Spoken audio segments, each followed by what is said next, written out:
क्या तुमने कभी सोचा है कि इंसान का तकब्बुर उसे कहां तक ले जा सकता है? तारीख में हजारों बादशाह गुजरे, फतह करने वाले, जुल्म करने वाले, सोने के तख्तों पर बैठने वाले, लेकिन उन सब में एक शख्स ऐसा था जिसकी दीवानगी ने जमीन और आसमान के दरमियान जंग छेड़ दी। वह पहला इंसान था जिसने अपने सिर पर ताज रखा। वह पहला इंसान था जिसने कहा, जमीन पर भी मैं हूं और आसमान पर भी मैं ही हूं। उसने दुनिया के सबसे ऊंचे बुर्ज पर खड़े होकर अपनी कमान आसमान की तरफ सीधी की और तीर चला दिया। जब तीर वापस आया तो उस पर खून लगा हुआ था। वह हंसा और अपनी कौम से बोला, देखो, मैंने आसमान वाले को भी कत्ल कर दिया। यह कहानी फिरौन से पहले की है।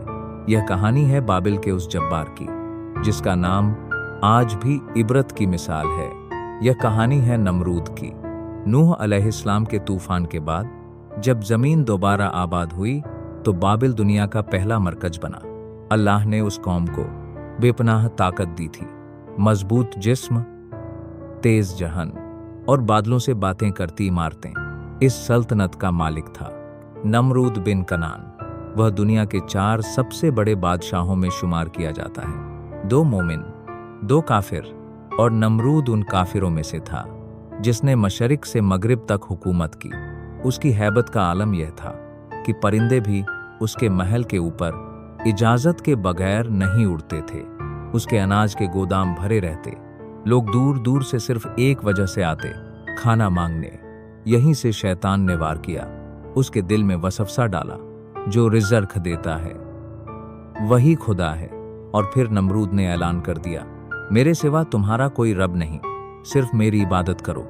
भूख और खौफ ने लोगों को उसके सामने सजदे में गिरा दिया।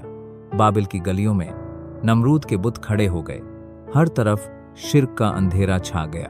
लेकिन हर जालिम के जवाल की शुरुआत एक डर से होती है। एक रात नमरूद ने ख्वाब देखा।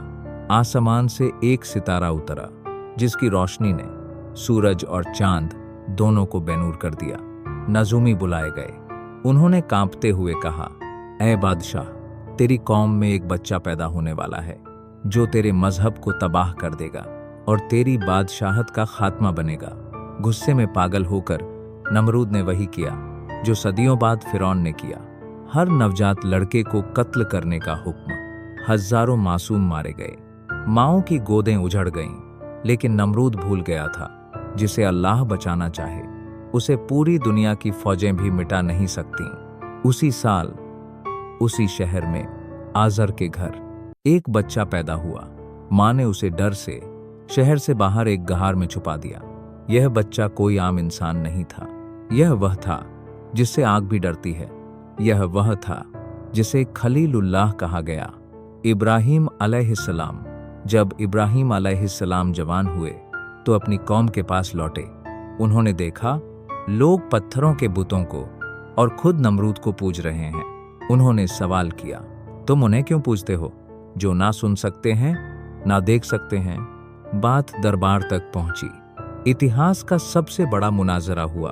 एक तरफ दुनिया का सबसे ताकतवर बादशाह और दूसरी तरफ एक अकेला नौजवान।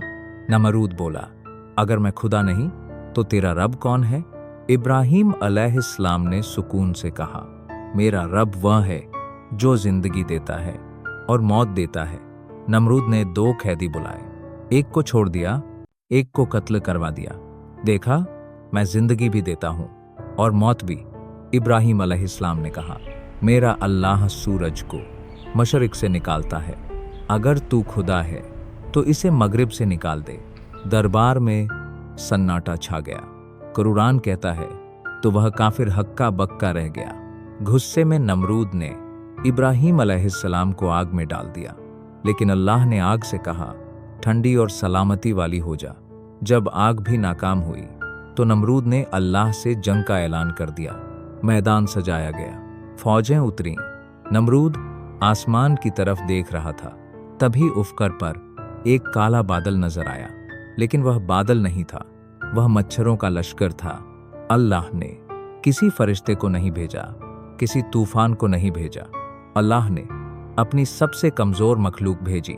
कुछ ही लम्हों में अजीम फौज हड्डियों के ढेर में बदल गई। नमरूद अकेला बचा ताकि वह अंजाम देख सके। एक लंगड़ा मच्छर उसकी नाक से दिमाग में घुस गया। सालों तक वह दर्द में तड़पता रहा। उसे सुकून सिर्फ तब मिलता जब लोग उसके सिर पर जूते मारते, जिस बादशाह के सामने दुनिया सजदा करती थी। अब वह जूते खाने के लिए दरबार लगाता था। 400 साल की तकब्बुर भरी हुकूमत और 400 साल का अज़ाब। आखिरकार वह पागल होकर मर गया।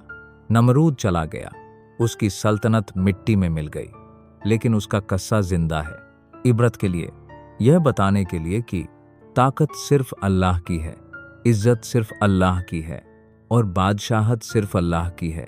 जो झुक गया वह बच गया, जो अकड़ गया वह टूट गया। अगर इस बात ने आपके दिल पर दस्तक दी है तो कमेंट में अल्लाहू अकबर लिखिए। इस वीडियो को शेयर कीजिए, क्योंकि हिदायत फैलाना भी सदका ए जारिया है। अगली कहानी किस नबी या किस कौम की हो, नीचे जरूर लिखिए।